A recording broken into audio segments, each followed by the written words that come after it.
Ça a été un choc quand même parce que du jour au lendemain, ma tante n'est plus là, ma mère commence à vivre seule. Je dois apprendre à faire mes courses, à faire le ménage, à gérer mes finances. Et non seulement ça, l'école aussi est là. Donc tout bascule du jour au lendemain. Il y a une instabilité qui est là. Tous les jours, je pleurais, angoissée à chaque instant.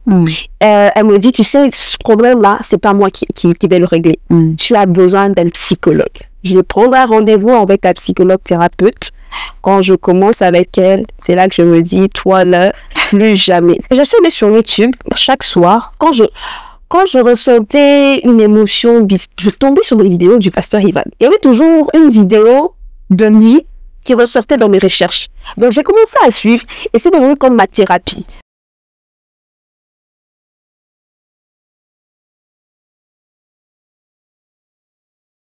Nous sommes une génération choisie afin de pouvoir manifester les œuvres de Christ, manifester les bonnes œuvres que lui-même a préparées d'avance pour nous afin que nous puissions le pratiquer. Bonjour à tous et bienvenue à cette émission. Aujourd'hui, pour cette nouvelle émission, j'ai la joie de recevoir une personne qui a accepté de venir sur ces plateaux afin de pouvoir nous partager son parcours, nous partager un tout petit peu son histoire. Donc, je vous dirai vraiment pas plus. Je vais pouvoir l'accueillir ici. Bonjour Bénédicte. Bonjour Grâce.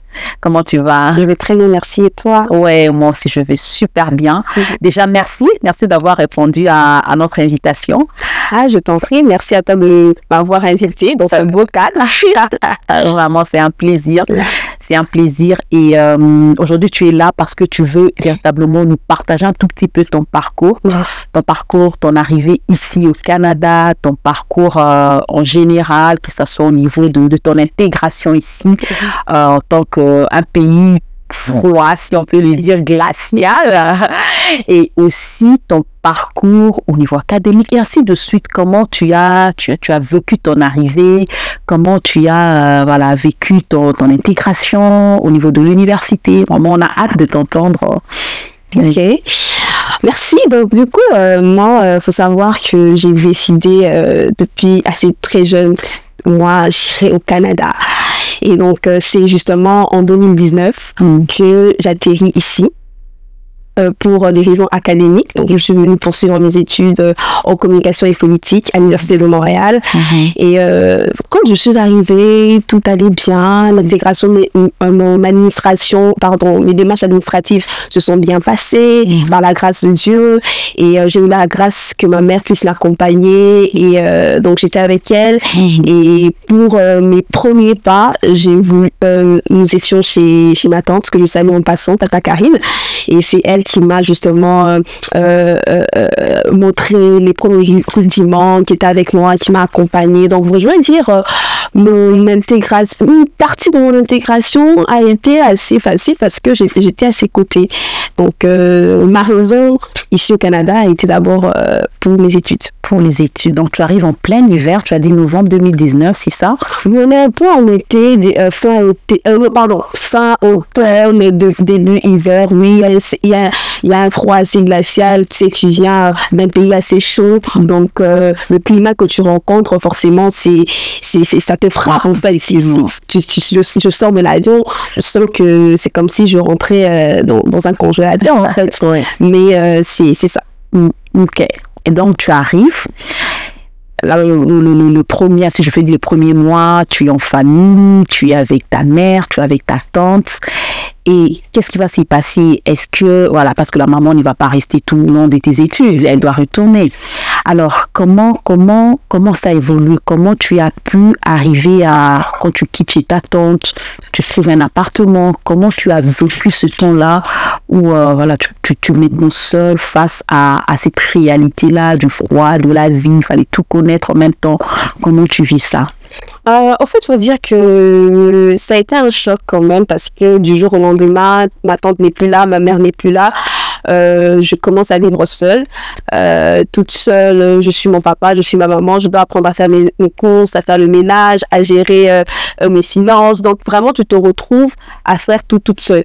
Et non seulement ça, l'école aussi est là. Donc déjà, je dois aller à l'école, je dois apprendre un nouveau système, je dois apprendre à entendre, à écouter, c'est parce que c'est vrai qu'on parle français, mais c'est pas pareil. Ouais. Donc, il y a il y a toutes ces informations, ces nouvelles informations, et tu es assez jeune, et donc, c'est assez choquant.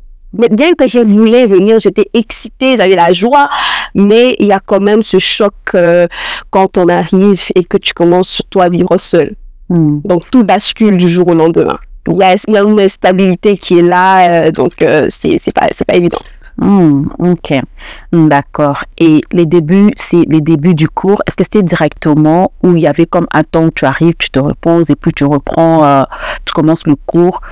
Comment ça s'est passé, cette intégration au niveau de l'université? Est-ce que tu as eu comme un temps de pause d'abord? Parce qu'en novembre, je pense, c'est la session qui commence en janvier. Alors, comment ça s'est passé, l'intégration au niveau de l'université, l'accueil, la chaleur? Comme je l'ai dit, pardon, je suis venue pour des raisons académiques, donc du coup, je commence mes cours. Donc, lorsque je commence, tout est nouveau en fait, parce que faut savoir, avant d'arriver, j'ai fait quand même une année d'études dans mon pays d'origine, donc le système n'est pas pareil. Donc j'arrive, les gens sont scotchés sur leur ordinateur, les gens ne te parlent pas, on ne te calcule pas. Le premier jour, d'accord, ça passe, je suis comme ok, on se connaît pas, peut-être une semaine, 2 semaines, 3 semaines, je vois que c'est pareil. Et là, ça commence à peser lourd. Je me dis, où est-ce que je suis? Et là, dans mon cœur, j'ai vraiment envie de rentrer. Mais comme mes parents m'appellent, oh maman, tout est correct, tout va bien, je suis à l'aise ici. Mais au fond, non. Parce que il y a cette charge mentale, en fait. Et il y a le fait que il y a surtout ce truc où quand c'était les heures de pause, moi je me rappelle dans mon pays, c'est que quand c'est l'heure de pause, tout le monde va parler, on va apprendre à connaître si t'es nouvelle ou pas. Mais ici, l'heure de pause, chacun scotché sur son ordi, personne ne se parle. Et j'étais comme, mais c'est bizarre ici en fait. Et j'étais pas assez aussi courageuse à l'époque pour aller discuter, faire le premier pas en fait. Donc, ça a été quand même aussi un choc, cet aspect-là où c'est très individualiste, chacun pour soi. Et je vivais ça vraiment super mal. Ouais. C'est comme un choc culturel, en fait. On va dire. Ok. D'accord. Et qu'est-ce qui se passe après cette rencontre, après avoir vécu ce choc-là, qu'est-ce qui va se passer après? Donc du coup, ça commence vraiment à peser sur moi. Donc j'ai vraiment le sentiment de ne pas être à ma place, que je ne suis pas acceptée, et il y a cette dévalorisation qui commence, un manque d'estime grandissant. Je ne sais pas d'où ça venait.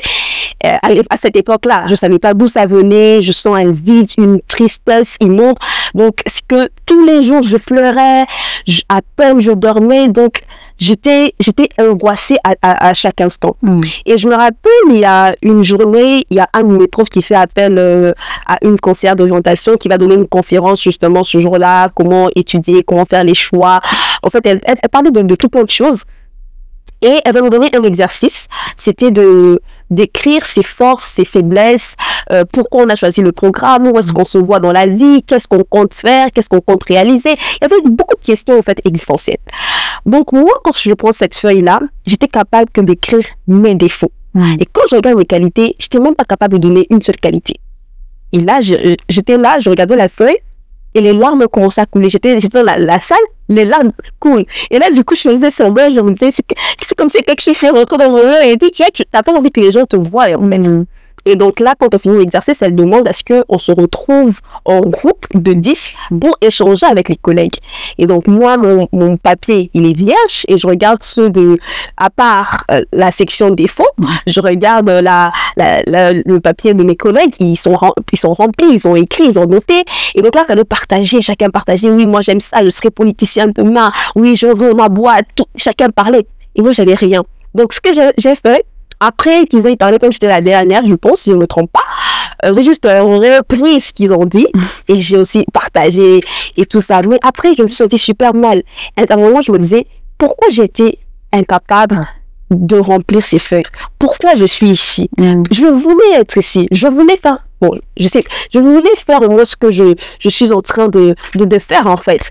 Et donc là, j'ai pris mon courage à deux mains. Je suis allée voir la prof, la conférencière. Je vais expliquer mon problème. Elle me dit, je te donne un rendez-vous.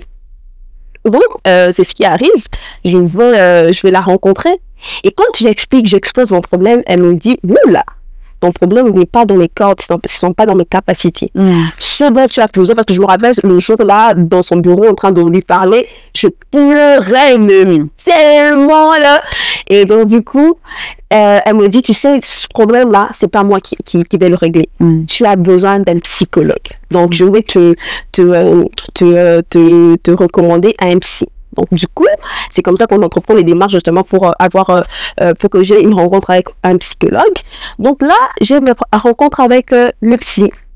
Donc, vers lui, pardon, je vais lui parler, je vais lui raconter ma situation, comment je me trouve, parce que j'étais incapable même de dormir. Je me rappelle que je dormais à peine 2-3 heures, en fait, parce que j'étais tellement stressée, tellement angoissée, j'arrivais pas, en fait, quand je savais que c'était l'heure d'aller au cours, je tremblais, j'avais peur, en fait, il y avait tout plein de sentiments, je sais même pas les décrire, en fait.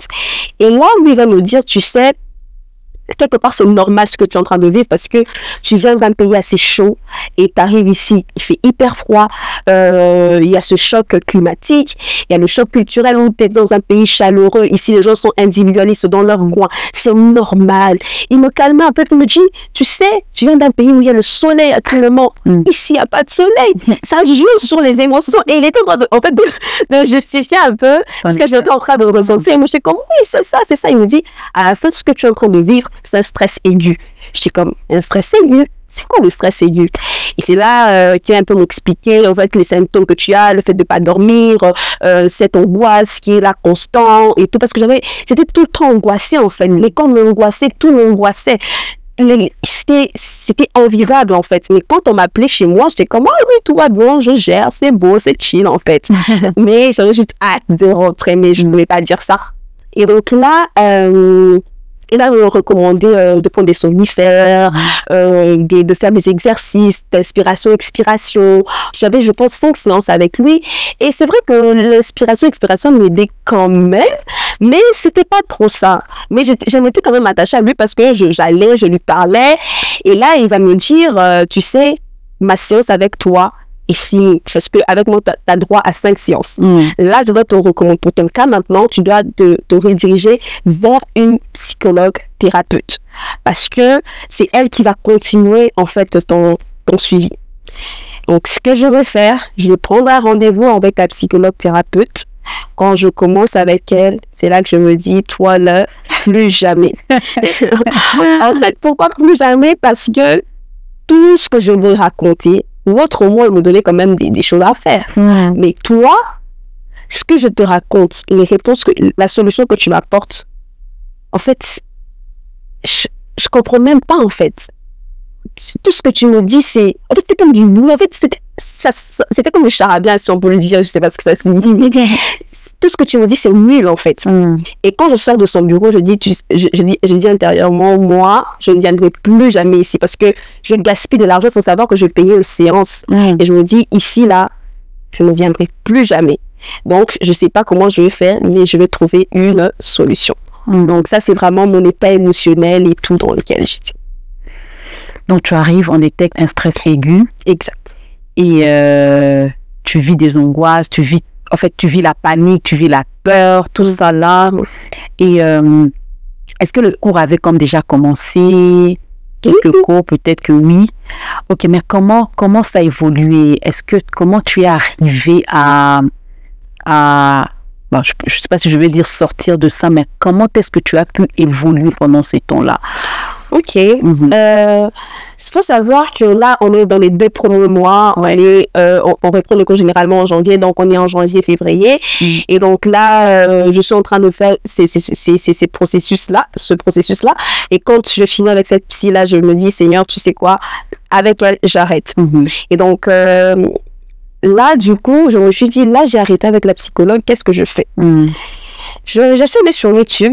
En fait, ce que je commençais à faire chaque soir, quand je ressentais une émotion bizarre, comment sortir de la tristesse, comment sortir de la mélancolie, de l'angoisse, de la peur, je tombais sur des vidéos du pasteur Ivan sur comment sortir de la peur. En fait, il y avait toujours une vidéo de lui qui ressortaient dans mes recherches. Donc, j'ai commencé à suivre et c'est devenu comme ma thérapie. Donc, chaque soir, quand j'avais quelque chose qui n'allait pas, je mettais le pasteur Ivan, ses adorations.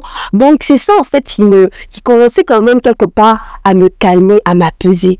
Donc, je me suis dit, au lieu d'aller là-bas, j'ai trouvé quand même une solution ici. Donc, je vais commencer à l'écouter. Donc, c'est comme ça que j'ai commencé à écouter le pasteur Ivan, ses adorations, ses prédications, qui me fortifiaient, qui me donnaient en fait comme cette vitamine-là pour aller affronter ce qui m'attendait à l'extérieur. Affronter la journée. Exactement. Ok, d'accord. Donc, est-ce que ça a commencé un tout petit peu déjà comment je peux dire, à te guérir, ou le problème était toujours là, le stress, mais c'était comme tu l'as dit, des calmants? Tu écoutes, ça te permet au moins de dormir, ça te permet au moins de te réveiller le lendemain et tout. Ah, ok, gloire à Dieu, au moins, tu arrêtes avec la psychologue. Et maintenant, qu'est-ce qui va se passer après? Est-ce que tu as juste continué, ok, un dimanche, j'écoute, je continue les cours. Est-ce que tu as cherché encore d'autres solutions? Est-ce que tu as cherché d'autres pistes de solutions afin de pouvoir vraiment sortir de cet état dans lequel tu étais émotionnellement, de stress, de panique, de peur et tout le reste? Honnêtement, moi, après mes sessions avec ces professionnels, je ne néglige pas leur travail, mais je m'étais plus attachée à ces atmosphères de prière, en fait. Et je n'avais pas mis, c'est vrai que je suis née dans une famille chrétienne, mais j'étais pas enracinée, pas affermie au point peut-être de prendre autorité, de prier, de déclarer. Je ne connaissais même pas les déclarations, je ne connaissais rien du tout, je ne mettais que ça. Et il faut savoir que, comme c'était des vitamines pour moi qui me permettaient d'aller en cours, et on arrive justement au mois de mars, ou mi-mars, on décrète justement le confinement. Et j'ai pas eu le temps de socialiser avec les gens parce que j'étais tellement dans l'angoisse, dans une bulle qui ne me permettait même pas d'aller vers les gens. Et avec ça, je me dis, si je reste seule ici, je vais devenir folle. Qu'est-ce que je fais? Je vais faire mes 2-3 bagages, mes 3 affaires. Je vais chez ma tante, en fait. Parce que je me dis, le temps, on pensait pas que le confinement allait prendre autant de temps. On se disait peut-être c'était 2 semaines, 1 mois. Mais après, plus le temps j'étais chez ma tante, plus on rallongeait, en fait, ce moment-là. Et nos cours, on virait en ligne.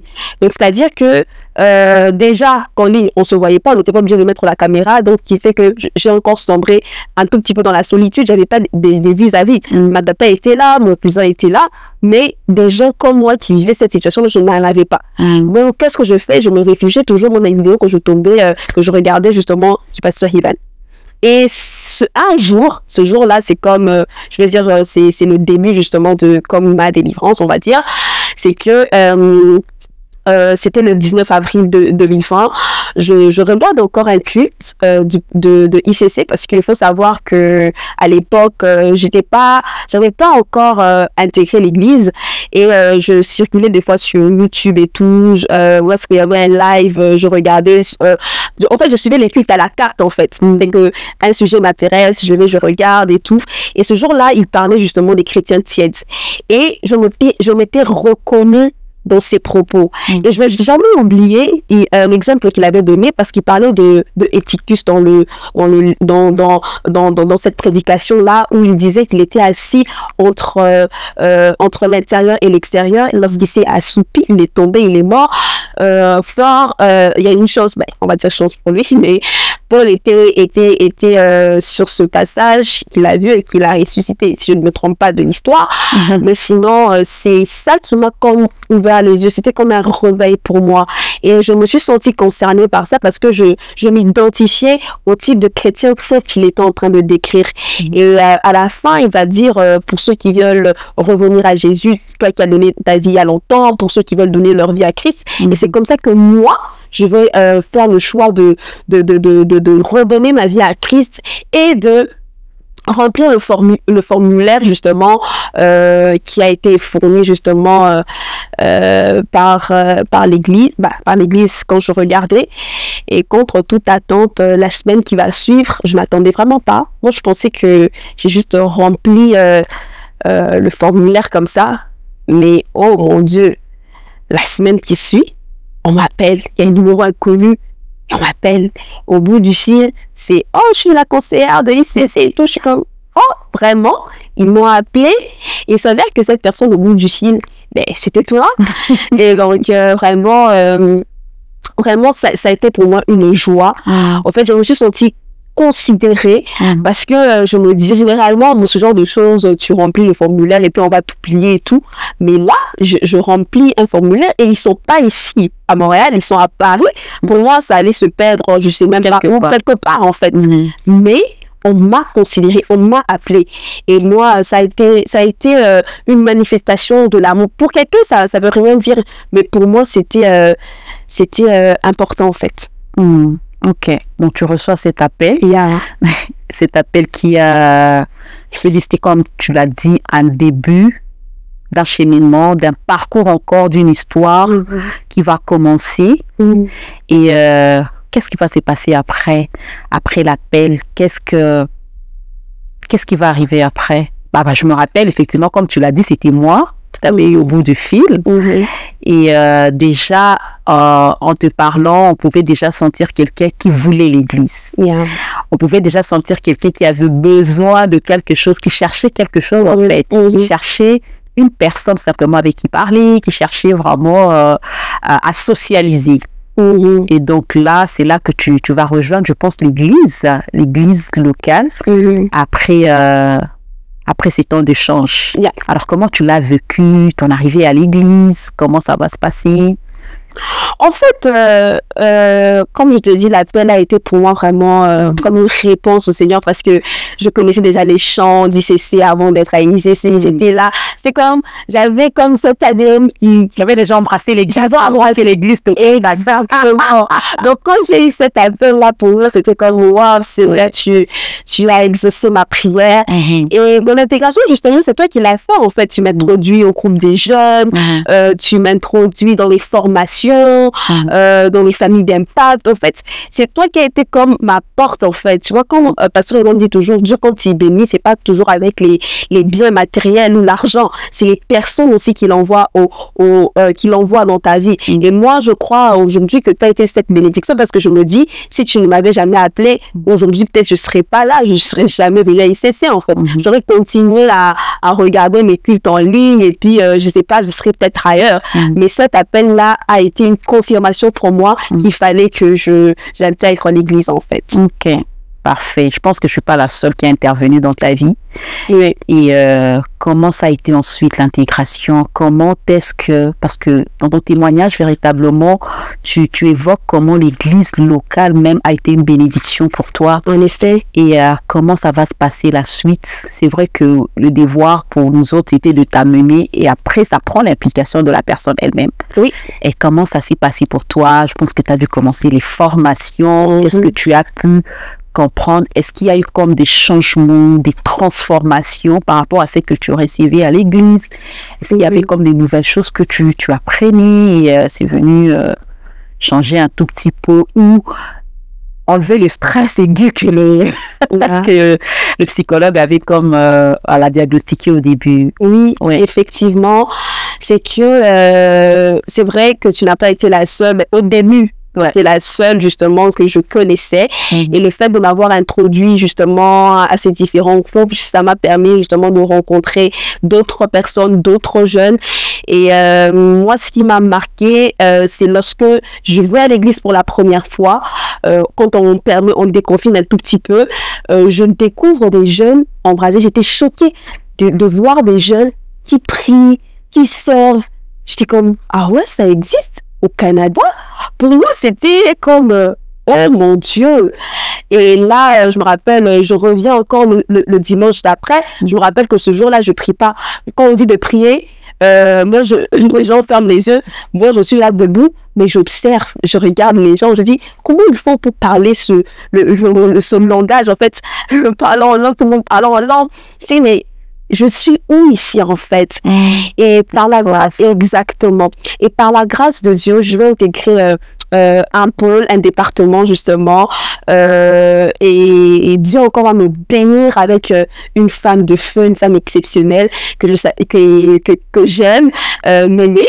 Et donc c'est elle aussi qui va prendre le relais, qui va me tenir par la main. C'est vrai que j'ai grandi dans une famille chrétienne, on faisait les cultes du soir, on priait, mais je ne priais que des prières de 5 minutes. 5 minutes, c'était trop même. Et elle va m'apprendre à prier, comment on prie, à conduire des temps de prière, à lire la parole. Et je me rappelle, c'est toujours Bénédicte, il faut connaître l'identité. Et comme tu as parlé également des formations, je ne savais même pas qu'on avait une identité en Christ. Je ne savais pas que le Saint-Esprit était là justement pour nous aider, que c'était d'abord une personne. Pour moi, je chantais le Saint-Esprit, mais je ne savais même pas c'était qui ou quoi le Saint-Esprit. Je ne sais pas. Le sang de Jésus a coulé 7 fois. Je ne sais pas l'importance du service, il y a un protocole de prière, mais tout ça là, c'est... Je suis comme c'est quoi ça? Je suis où en fait? Je connais pas ces choses-là. Et donc vraiment... Surtout tu avais des questions, Bénédicte. Exactement. J'avais des questions parce que j'arrive, on me demande, on nous dit de prier en langue ou en intelligence. Je demande, mais prier en intelligence, c'est quoi? Il faut disposer son cœur. Mais disposer son cœur, c'est quoi? Comment on dispose son cœur? Mais en fait, c'était comme dans un monde où je pensais connaître Dieu, mais je ne les connaissais pas. Et on a souvent cette erreur, c'est vrai que beaucoup on dit qu'on est né naître d'une famille chrétienne, ça veut rien dire. Effectivement, ça veut rien dire. Parce que moi, oui, ma mère servait, on allait à l'église, et je servais aussi avec les enfants dans mon église où j'étais, mais je ne connaissais pas celui que je servais. Et c'est un peu comme Jésus quand il dit à la femme samaritaine, vous priez celui que vous ne connaissez pas. Et j'étais dans ce cas-là. Je priais, je servais, mais je ne connaissais pas celui que j'étais en train de servir, en fait. Donc, c'est un peu ça. Oh, gloire à Dieu. Et c'est là que tu vas commencer maintenant un tout petit peu à connaître celui que que autrefois tu servais, je pense, au travers des enseignements, des formations. Moi, je me rappelle toujours une question que tu m'avais posée. En tout cas, si tu me permets, moi, Bénédicte, j'avais vraiment des questions. Et moi, je bénis le Seigneur. En fait, je bénis le Seigneur et... je pense que tes questions ou tes préoccupations, ta soif de connaître Dieu, me challengeait beaucoup aussi. Il fallait trouver une réponse, mais une réponse intelligente et inspirée à te donner. Parce que c'était pas juste des questions comme ça, c'était vraiment le cœur de quelqu'un qui veut connaître Dieu. Je veux connaître ces dieux-là, en fait. Et je me rappelle d'une question, je t'ai dit, je te parlais, j'avais identifié que tu avais pas mal, ces lacunes là au niveau de ton identité en Christ. Et donc, je t'ai dit, Bénédicte, tu dois connaître ton identité, tu dois être consciente de ton identité en Christ. Même à l'université, partout, il faut que tu sois consciente. Et tu t'es arrêté, tu m'as regardé, tu dis, ta grâce, comment on fait pour être conscient de son identité en Christ? J'avoue cette question-là jusqu'à aujourd'hui. Parfois, je regarde, je dis, tu as nouveau converti, je reconverti. Non, c'est vrai, parce qu'on utilise des fois, on utilise des pressions, et voilà. Je comprenais pas, en fait. Aujourd'hui, par la grâce de Dieu, oui, on arrive à comprendre, mais à l'époque, je crois que converti. Moi, je me dis, tu étais quasiment un nouveau converti. Ouais, on va dire. Ouais, un nouveau converti qui avait juste soif de connaître Dieu et ces désirs-là de marcher avec. Exactement. Ouais. Alors, qu'est-ce qui va arriver après? Moi, j'ai hâte de connaître la suite. Vraiment, ce qui va arriver après, c'est que je me suis vraiment attachée à cette amie, j'ai adopté, parce que c'est comme si le Seigneur s'est manifesté au travers de chacune des personnes qu'il a déposées dans ma vie, en fait. Parce que pour moi, quand tu sais, des fois quand tu arrives dans une nouvelle église, tu te fais des amis, tes vis-à-vis, des gens qui ont comme ton âge, qui partagent des fois les challenges que toi. Mais moi, c'était pas le cas. Moi, j'étais plus avec les responsables, les tontons, les tatas. Je pense qu'il fallait d'abord que je commence là-bas, parce que avec ces personnes que le Seigneur avait mis, je peux pas tous les citer, mais il est passé par chacun pour pouvoir apporter quelque chose. Lacune au niveau de l'identité. Ils étaient là, ils priaient avec moi parce que je ne savais pas prier. Ils m'aidaient, ils me fortifiaient. Donc, et puis aussi, il y avait ce truc où lorsque je me connectais, où je venais des fois à l'église, j'avais l'impression que tout le monde était saint. Tout le monde connaissait Dieu, et moi, j'étais vraiment celle qui connaissais rien, en tout cas qui ne pouvaient même pas s'approcher en fait du Seigneur. J'étais vraiment, c'est comme s'il y avait les autres et puis il y avait moi, tu vois. Et ce que j'aimerais, c'est que dans mon église locale, on a ce qu'on appelle justement les familles d'impact. Et donc, quand je me connectais dans les familles d'impact, il y avait toujours, quand on finissait, ceux qui partaient, mais je faisais toujours partie de ceux qui restaient. Et quand je restais, tu pouvais voir des jeunes, celui ou celle qui prie en langue, qui est femme de feu, homme de feu, qui ouvre son cœur, qui partage aussi des défis, en fait. Il a des défis. Et c'est là que tu te dis que, oh, mais ce qu'il est en train de dire, moi aussi je vis, donc il est capable aussi, enfin il est capable, donc il vit aussi cette chose-là. Ah, il peut aussi avoir ne pas envie de prier, il peut aussi se relâcher, il peut aussi se décourager, il peut aussi avoir la tristesse. Et j'ai commencé à m'identifier à ces personnes, je me suis dit, au-delà, c'est vrai que on peut paraître, voilà, pas paraître, on est justement ça, on manifeste cette sainteté-là en Christ, on est zélé pour le Seigneur, mais ça ne veut pas dire qu'on est super, mais qu'on peut avoir aussi des faiblesses. Et moi, quand ils ont commencé à partager ces choses-là, et là, je me suis dit, oh là, donc, c'est possible que j'arrive aussi à ce niveau. Et ça a été pour moi, je peux dire, ça a été un boost, on va dire, de m'accrocher encore, de chercher en fait le Seigneur pour me dire que c'est possible en fait. C'est possible. Ok, parfait. Et donc là, comme tu disais tantôt, c'est la transformation commence, le changement commence. Qu'en est-il du stress? Qu'en est-il de... Est-ce que c'était comme l'effet de côtoyer les personnes simplement, l'effet de commencer à connaître Dieu, de prier, de lire la parole de Dieu que tu as commencé à vivre ce changement-là? Comment ça s'est passé pour toi? Comment tu as vécu? Parce que si je regarde la Bénédicte d'aujourd'hui et celle que tu as dépeint tantôt là, stressée, manque d'assurance, tout ça, voilà, même pas celle que moi-même j'ai connue, c'est vraiment deux femmes différentes. Comment est-ce que le changement a commencé? Comment est-ce que ces transformations-là a pu, ça a commencé, tu as commencé à les vivre en fait? En fait, sans le savoir, c'est vrai qu'aujourd'hui, nos pasteurs, on parle beaucoup de baigner dans l'atmosphère de prière, de parfois même dormir avec des atmosphères, des adorations. Moi, je le faisais sans savoir que c'est ça, en fait, qui me maintenait, en fait. Donc, je n'avais pas une grande connaissance, je connaissais pas beaucoup de choses, mais ce que je savais, c'est que quand je restais ou je demeurais dans ces atmosphères, juste en m'écoutant, ça m'apportait une paix. Ça me calmait en fait. Donc c'était comme un remède pour moi. Donc j'étais juste là, j'écoutais. Il y avait, comme je dis, il y a les familles d'impact qui étaient là, je me connectais. Le dimanche, je me connectais. Donc la semaine, quand il y avait des petits programmes et tout ça qu'on mettait en place, j'étais là. Moi, c'est vraiment cette atmosphère-là, cet entourage qui m'a permis justement d'enclencher ce processus-là. Donc, c'est vraiment véritablement ça. Ok, d'accord. Est-ce qu'il y a eu comme de conséquences aussi au niveau de l'université, au niveau de cours, l'effet de commencer un tout petit peu à retrouver cette paix que tu manquais? Parce qu'il faut dire que tu vivais seule, chez toi, dans ton appartement. Est-ce que l'effet là d'avoir des gens, de commencer au moins à socialiser, avoir une communauté, comme tu l'as dit, ça te remplissait de paix? Ça t'est remplissant un tout petit peu de tranquillité. Est-ce que déjà rapidement tu pouvais voir les conséquences dans tes études, ou ça a pris encore du temps pour qu'il y ait comme ces shifts là au niveau des études aussi? Oui, ça a pris beaucoup de temps en fait, parce que là on parle juste d'une certaine période, mais par la grâce de Dieu, aujourd'hui j'ai fini.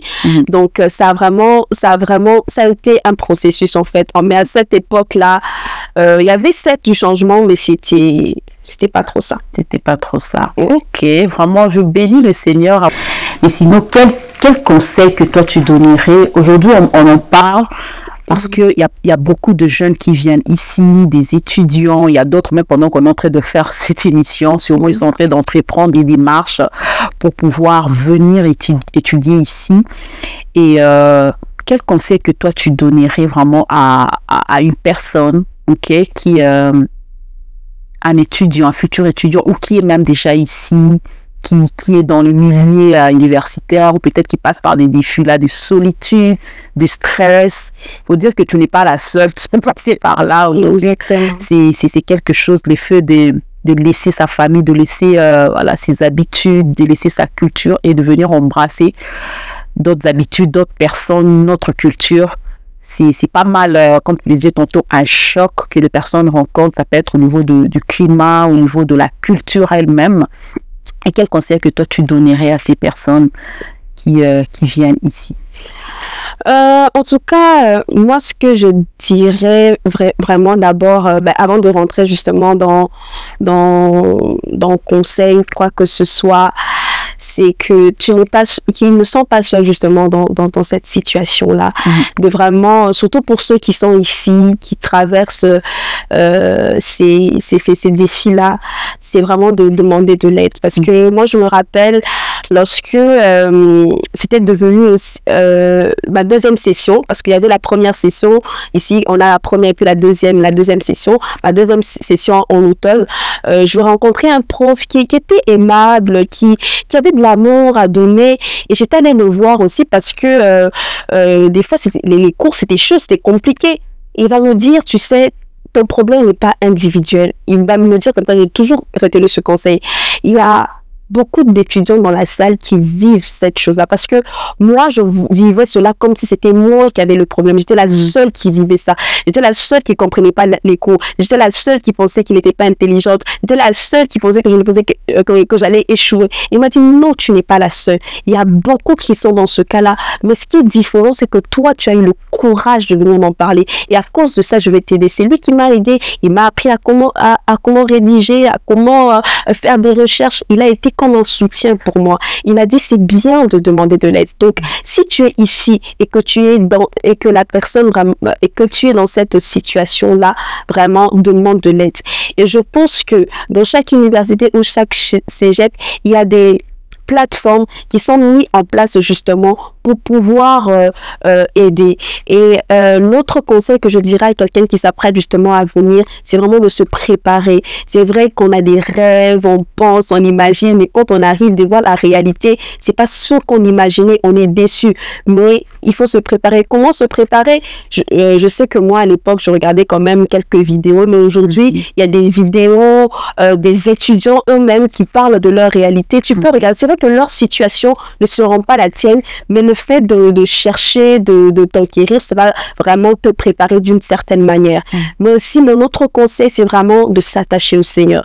Parce que j'ai beau écouter ce qu'on me disait, j'ai essayé de pratiquer ce qu'on m'avait dit, ça calmait, mais d'une manière éphémère. Mais celui qui m'a apporté la paix, cette tranquillité, qui m'a accordé la famille que j'ai aujourd'hui, ben c'est Jésus. Donc moi, véritablement, c'est le seul qui a été capable de me remplir d'une paix, du stress aigu que j'avais à pouvoir embrasser mes cours d'une manière très différente. C'est vraiment le Seigneur Jésus. Donc moi, c'est vraiment ces conseils que je donnerais à la personne. Amen, amen. Au-delà de tout, s'attacher au Seigneur. Exactement. Au-delà de tout, c'est véritablement arriver quelque part, mais s'attacher et chercher le Seigneur Jésus-Christ qui est le seul qui peut nous donner la paix. Ah, aussi, j'allais aussi rajouter le fait que l'église locale, c'est aussi très important. Oui. Parce que c'est vrai que des fois, on vient, on a peut-être on a nos églises, ou on peut même être ici, on se dit qu'on n'a pas besoin d'aller à l'église, il suffit juste de se connecter en ligne. C'est pas pareil en fait. C'est que l'église locale est tellement importante. Moi, vraiment, ça a été ma bénédiction. Ça a vraiment été une bénédiction parce que j'ai rencontré des personnes qui ont manifesté un amour en tout cas extraordinaire, parce que ce sont des gens qui ne me connaissaient déjà pas. Ils ont été présents plus que même mes parents, parce que mes parents étaient loin. Ils se sont positionnés comme des grands frères, des grandes sœurs, des pères, des mères. Et franchement, il y a vraiment une bénédiction lorsque on vient dans une église locale. Je sais qu'il y a certains qui ont vécu des expériences négatives, mais ne pas mettre toutes les églises dans le même bateau. Il y a toujours du bon. Il y a toujours du bon. Il y a toujours du bon. Effectivement, ce que tu dis, c'est pas faux, parce que c'est même le Seigneur va nous le recommander. Je me rappelle de l'histoire de Paul lorsque Jésus, le Seigneur rencontre Paul sur le chemin de Damas. Et après l'avoir rencontré, le Seigneur va lui envoyer une personne. Il va lui envoyer d'abord Barnabas qui va l'aider un tout petit peu. Et après, l'apôtre Paul va rejoindre l'église de Jérusalem. Parce que je pense que le Seigneur, pour nous bénir, il va devoir passer toujours par les personnes. Il va utiliser des personnes autour de nous. Il va utiliser l'église où nous sommes. Il va utiliser la communauté afin que nous puissions vraiment être bénis, enrichis, nourris, apprendre aussi de certaines choses. Tu sais, aujourd'hui à l'église, on vient pour prier, pour méditer, mais c'est bien plus que ça aussi. Parfois, on est vraiment enseigné pour les choses de la vie. On est vraiment enseigné sur certains défis que nous rencontrons. Pourquoi? Parce que il y a certaines personnes qui sont passées par là, ils sont comme des éclaireurs en fait qui nous montrent le chemin. Et ce que tu dis, c'est très important. C'est vraiment important d'appartenir à une église locale. Et là encore, il faut vraiment prendre le temps de faire un bon choix, prendre le temps de demander à Dieu, Seigneur, là où je vais. Moi, je me rappelle, avant de venir ici, j'avais fait une prière à Dieu. J'avais dit à Dieu, Seigneur, je sais qu'il y a beaucoup d'églises au Canada, mais c'est que moi, je te demande, donne-moi une famille. Parce que l'église, on peut en trouver, mais trouver une famille spirituelle, ça, c'est vraiment un très grand défi. Et j'avais demandé ça, j'ai dit, Dieu, donne-moi une famille, donne-moi des frères, donne-moi des sœurs, parce que c'est ce que tu as dit dans ta parole. Si pour moi, tu peux laisser tes frères, tes sœurs, je t'en donnerai d'autres frères, d'autres sœurs. Et pour ma part aussi, effectivement, comme pour toi aussi, l'église a vraiment été une bénédiction. Le Seigneur m'a donné des pères, des mères, des sœurs, des frères. Tu fais partie des sœurs aussi et on ne peut que bénir le Seigneur pour ça. C'est vraiment un encouragement. En tout cas, merci beaucoup. Merci pour ton histoire. Je sais que tu n'as pas fini. Je sais que ta vie a tellement de témoignages. D'ailleurs, félicitations pour la fin de tes études. Donc, pendant qu'elle parle, malgré tout ce qu'elle dit, aujourd'hui, Bénédicte a fini son baccalauréat. Baccalauréat en communication et politique. Et on peut voir la fidélité de Dieu. On peut voir toi qui a commencé faiblement, qui a commencé ne sachant même pas savoir pourquoi tu étais dans le programme. Ne sachant même pas écrire de qualité, mais aujourd'hui, par la grâce de Dieu, par l'assistance du Seigneur, aujourd'hui, tu as pu finir tes études et on ne peut que rendre grâce à Dieu. Vraiment, merci beaucoup et j'espère qu'on continue pour la suite de cette vidéo. Et voilà, je veux dire merci à tous ceux qui nous ont suivis, nos abonnés. Vraiment, n'hésitez pas à aller abonnez-vous, likez, partagez cette histoire, ce témoignage et surtout retrouvez-nous pour la prochaine vidéo où on veut vraiment continuer et parler encore sur l'histoire ou le témoignage que notre sœur Bénédicte a à nous partager. D'ici là, portez-vous bien et que le Seigneur vous bénisse. Bye. Bye.